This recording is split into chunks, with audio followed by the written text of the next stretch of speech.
Film की शुरुआत में हम एक लड़के को देखते हैं जो सो रहा होता है। तभी उसकी मॉम उसे चेक करने आती है कि वो सोया है या नहीं। मॉम के जाने के बाद वो लड़का उठ जाता है। वह डोर खोलने की कोशिश करता है लेकिन डोर नहीं खुलता, तो वो लड़का विंडो के रास्ते से बाहर जाने की सोचता है। दूसरी तरफ उसकी मॉम इंटरनेट पर कुछ आर्टिकल पढ़ रही थी जिसमें कुछ बच्चों ने अपने पेरेंट्स को चोट पहुंचाई थी। सभी को लगता है कि ये सब सोशल मीडिया की वजह से हो रहा है, क्योंकि बच्चे सोशल मीडिया पर एक्टिव होते हैं और इंटरनेट से देखी हुई चीजों को जरूर आजमाते हैं। इधर वो लड़का किचन से एक चाकू लेता है, तभी उसे ग्रिम कटी दिखाई देता है, जिससे डर कर वो अपनी मॉम को स्टैब कर देता है। सीन शिफ्ट होता है और हम आशा नाम की लड़की को देखते हैं जो वीडियो रिकॉर्ड कर रही होती है। वो एसएमआर वीडियोस बनाती थी लेकिन उसकी वीडियोस पर व्यूज नहीं आते थे, इसलिए वह टेंशन में रहती है। आशा की फैमिली में उसके पेरेंट्स और उसका एक छोटा भाई था जिसका नाम कमरान था। कमरान के स्कूल में फंक्शन होता है, इसलिए आशा के फादर आशा और सभी को फोन छोड़ने के लिए कहते हैं। कमरान का फंक्शन शुरू हो जाता है, सभी वहीं बैठे रहते हैं। तभी आशा अपनी फ्रेंड को बाहर चलने के लिए कहती है। आमिर का दोस्त उसे एक ऐप के बारे में बताता है जिससे बच्चे पागल हो रहे हैं। सोशल मीडिया पर ऐसे कई चैलेंजेस चल रहे हैं जिससे बच्चे अपने पेरेंट्स को मार रहे हैं। अभी हाल ही में एक बच्चे ने अपनी मॉम को स्टैब कर दिया था। आमिर ये सुनकर शॉक्ड हो जाता है। आशा बाहर जाकर अपनी फ्रेंड का फोन यूज करती है क्योंकि उसे अपनी वीडियोस पर व्यूज देखने थे। आमिर आशा को फोन यूज करते देख लेता है। वो आशा से कहता है कि आशा इन सभी चीजों में अपना टाइम वेस्ट मत करो। घर आकर आशा के पेरेंट्स उन चैलेंजेस के बारे में सर्च करते हैं, तभी उन्हें ग्रीम कटी के चैलेंज के बारे में पता चलता है। आमिर आशा और कमरान को बात करने के लिए बुलाता है। वो बताता है ऑनलाइन अजीब चैलेंजेस चल रहे हैं जिससे तुम खुद को मार सकते हो, इसलिए ऐसा कोई भी लिंक या मैसेज हो तो उस पर रिप्लाई मत करना। आमिर उस लड़के के बारे में बताता है जिसने अपनी मॉम को चाकू से मारा था। आशा कहती है डैड आप रिलैक्स रहें, हम आपको स्टैब नहीं करेंगे। इसके बाद आशा अपनी फ्रेंड से ग्रीम कटी के बारे में पूछती है तो उसकी फ्रेंड कहती है मैंने अभी 1 घंटे पहले सुना। आमिर को अपने बच्चों की चिंता हो रही थी। तभी आशा की मॉम के फोन पर मैसेज आता है जिसमें 2 लड़कों ने खुद को काट लिया था। आमिर पूछते हैं क्या यह ग्रीम कटी की वजह से हुआ है। आशा ब्रेड का टोस्ट बना रही होती है, तभी यहाँ ग्रीम कटी आ जाता है जो काफी बड़ा और खतरनाक था। आशा उसे देख कर डर जाती है और तेजी से चिल्लाती है, जिसकी आवाज सुनकर आमिर आशा के पास आ जाता है। आशा कहती है घर में कोई है। आमिर पुलिस बुलाता है। आशा पुलिस ऑफिसर को बताती है कि उसने लेदर का जैकेट जैसा पहना हुआ था और उसके हाथ लंबे थे और उसकी आंख लाल थी। ऑफिसर आशा को ग्रीम कटी की फोटो दिखाकर पूछता है क्या वह ऐसा दिखता है। आशा कहती है हाँ वो ऐसा ही दिखता था। ऑफिसर कहता है तुम उस वक्त क्या कर रही थी। आशा बताती है मैं टोस्ट बना रही थी और अपना फोन यूज कर रही थी। ऑफिसर आशा के पेरेंट को अकेले में बात करने के लिए बुलाता है। वह कहता है आशा झूठ बोल रही है। आमिर कहता है आशा ऐसा क्यों करेगी। ऑफिसर कहता है शायद आशा को ये चैलेंज मिला होगा। आमिर ये सुनकर बहुत गुस्सा हो जाता है और आशा की फोन और लैपटॉप को छीन लेता है। अगली सुबह आमिर सबसे कहता है कि मैं ये डिटॉक्स बॉक्स लाया हूँ जिसमें हम अपने फोन और अदर डिवाइसेस को 1 हफ्ते तक रखेंगे ताकि हमें पता चल सके कि क्या हम फोन के बिना भी रह सकते हैं या नहीं। इस बात पर आशा और उसके पेरेंट्स में बहस होने लगती है। आशा अपना फोन लेने की कोशिश करती है, तभी अचानक से उसे ग्रीम कटी दिखाई देता है जिससे आशा डर कर चिल्लाने लगती है और फोन को छोड़ देती है। रात में आशा कमरान के पास जाती है। वो उसका लैपटॉप लेती है और अपने फ्रेंड से बात करने की कोशिश करती है। तभी आशा के फादर वाईफाई का कनेक्शन काट देते हैं। आशा डिटॉक्स बॉक्स को चाकू से खोल लेती है और अपनी फ्रेंड कैसिडी से बात करने लगती है। वह बताती है कि उसने ग्रीम कटी को देखा है। कैसिडी कहती है क्या तुम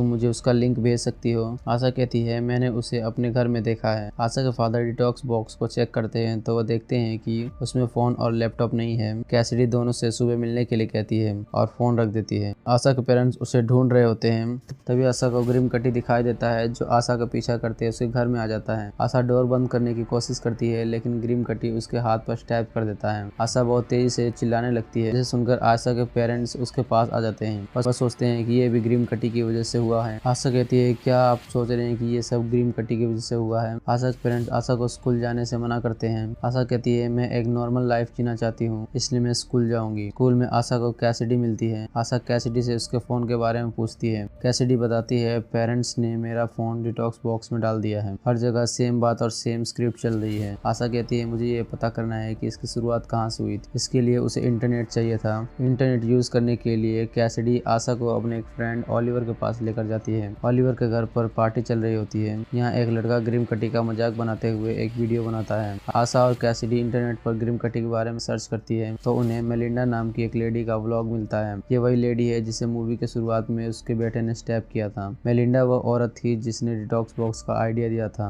आशा उसका एड्रेस निकालना चाहती है, तभी कैसिडी कहती है अब मुझे घर जाना होगा क्योंकि मैं नहीं चाहती हूँ कि मेरे पेरेंट्स मेरे बारे में ज्यादा सोचे और टेंशन ले। कैसिडी आशा से कल मिलने के लिए कहती है। दूसरी तरफ आशा की मॉम के फोन पर ओलिवर की पार्टी का वीडियो आता है जिसमें वह आशा को भी देखती है। आशा मेलिंडा का एड्रेस निकालने की कोशिश करती है लेकिन वह एड्रेस नहीं निकाल पाती, इसलिए वह अपने भाई कमरान को वीडियो कॉल करती है। कमरान बताता है कि मॉम डैड को पता चल गया है कि तुम कहाँ हो और वह बहुत ज्यादा गुस्सा हैं और तुम्हें लेने जा रहे हैं। आशा कहती है क्या मॉम डैड ने तुम्हें अकेला छोड़ दिया है? कमरान कहता है मैंने ग्रिम कटी को नहीं देखा है इसलिए उन्हें मेरी कोई चिंता नहीं है। आशा कमरान से मेलिंडा का एड्रेस निकालने के लिए कहती है। आशा बाहर देखती है तो उसे ग्रिम कटी दिखाई देता है। वह जल्दी से इंटरनेट पर पोस्ट करके पार्टी में जाती है। आशा की मॉम के फोन पर आशा का पोस्ट आता है जिससे आमिर बहुत डर जाता है और तेजी से कार चलाकर जल्दी से जल्दी आशा के पास पहुंचना चाहता है। इधर ग्रिम कटी आशा पर अटैक कर देता है। वह आशा को स्टैब कर देता है। आशा खुद को छुड़ा कर बाहर भागती है, तभी सामने से ग्रिम कटी आ जाता है। आशा पार्टी में और लोगों से पूछती है क्या तुम्हें ग्रिम कटी दिखाई दे रहा है, लेकिन किसी को भी ग्रिम कटी दिखाई नहीं देता। ग्रिम कटी फिर से आशा को चाकू से स्टैब करता है, तभी आशा के पेरेंट्स आकर उसे बचा लेते हैं। आमिर के फोन पर मैसेज आता है जिससे उसे पता चल जाता है कि घर का इंटरनेट कोई यूज कर रहा है। वह समझ जाता है कि यह कमरान है जो वाईफाई यूज कर रहा है। इधर कमरान मेलिंडा का एड्रेस निकाल लेता है, तभी उसे लैपटॉप में ग्रिम कटी दिखाई देता है जो उस पर अटैक कर देता है। जब आशा और उसके पेरेंट्स घर पहुंचते हैं तो वह देखते हैं कि कमरान खून से लथपथ नीचे गिरा हुआ है। कमरान के फादर एम्बुलेंस बुलाते हैं। दिन शिफ्ट होता है और हम आशा और कमरान को हॉस्पिटल में देखते हैं। आशा कमरान का लैपटॉप चेक करती है तो उसे मेलिंडा का एड्रेस मिलता है। वह बाहर जाने लगती है, तभी उसे हॉस्पिटल में कैसिडी के पेरेंट्स दिखाई देते हैं। आशा कैसिडी के पास जाती है। वह पूछती है ये सब किसने किया? कैसिडी बताती है कल रात ग्रिम कटी ने मुझ पर अटैक किया था।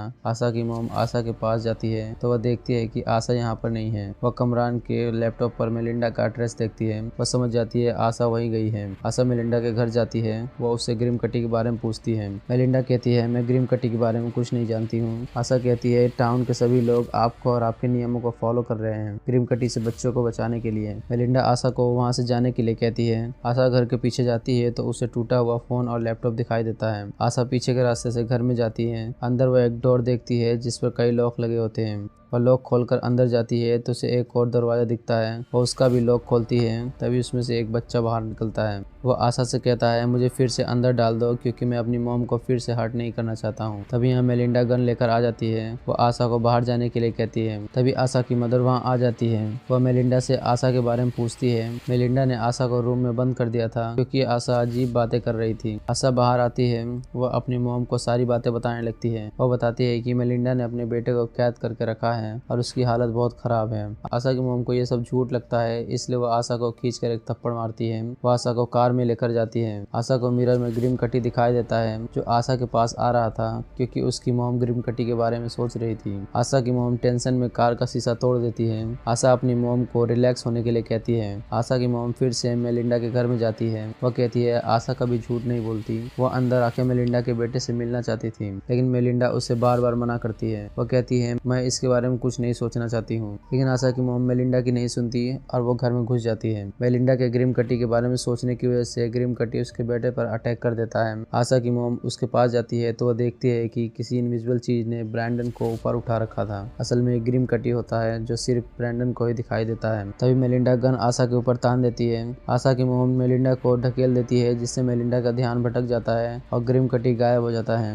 ब्रैंडन मेलिंडा को स्टैब करके मार देता है। मेलिंडा सीढ़ियों से नीचे गिर जाती है। आशा और उसकी मॉम ब्रैंडन को हॉस्पिटल लेकर जाती है। इसके बाद हम आमिर को देखते हैं जो कमरान का लैपटॉप चेक करता है। कमरान के लैपटॉप की हिस्ट्री पर ग्रिम कटी के बारे में सर्चिंग देखता है। तभी कमरान को पीछे से ग्रिम कटी आधा दिखाई देता है। तभी आशा की मॉम यहाँ आ जाती है। वह आमिर से कहती है हमें ग्रिम कटी के बारे में सोचना बंद करना होगा क्योंकि हम जितना ग्रिम कटी के बारे में सोचेंगे उतना ही वो बच्चों को दिखाई देगा। वह आमिर से रिलैक्स रहने के लिए कहती है। इसके लिए वह एक इंजेक्शन लेकर आती है। तभी यहाँ पुलिस आ जाती है। वह मेलिंडा के केस में छानबीन करने के लिए आशा की मॉम को पकड़ कर ले जाते हैं। हॉस्पिटल में आशा को चारों तरफ बच्चे दिखाई देते हैं जिन्होंने ग्रिम कटी की वजह से खुद को हर्ट किया था। यहाँ के भी होता है। वह बताता है कैसिडी ने खुद को मारने की कोशिश की थी। कमरान इधर उधर भागने लगता है। तभी आशा कमरान को एक रूम में खींच लेती है। कमरान बताता है कि उसे चारों तरफ ग्रिम कटी दिखाई दे रहा है। आशा एक सीजर उठा लेती है। कमरान कहता है क्या तुम डैड को मारने वाली हो? आमिर कमरान को ढूंढने के लिए हॉस्पिटल में घूमने लगता है। तभी कमरान पर ग्रिम कटी अटैक कर देता है। आशा आमिर को रिलैक्स होने के लिए कहती है। आमिर आशा के हाथ में चाकू देखता है। वह आशा से चाकू फेंकने के लिए कहता है। आशा अपने फादर का ध्यान भटकाने के लिए